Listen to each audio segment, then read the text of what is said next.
All new at 6 tonight, a Robins Air Force Base civilian worker is suing the Air Force, saying they failed to accommodate post-traumatic stress he developed in combat. Bradley Clay says the Air Force denied his request for a service dog. He says policies allow service dogs for military personnel. Hunter King spoke with Clay about his fight and his lawsuit.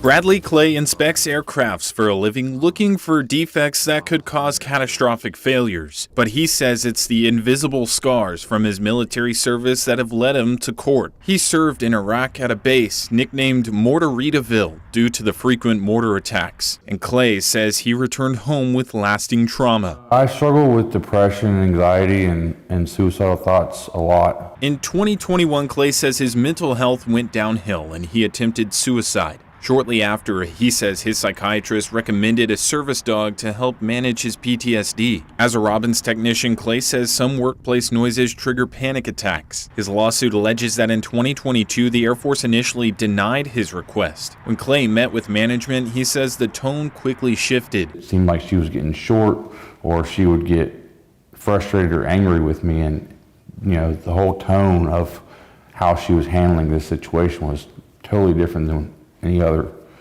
communication that I had with her. According to Clay, officials raised concerns about how workplace chemicals and other material could affect the service dog. What's the difference in that if I carry it home my shoes or my clothes, and then if a dog carries it home on its fur? The Air Force policies allow service dogs for active duty and reserve personnel with service-related disabilities and in public areas of Air Force facilities for individuals with disabilities. Clay says base management reversed their decision 2 years later and gave him permission for the dog, but he continues to pursue the lawsuit for damages. Reporting in Houston County, Hunter King, 13 WMAZ News.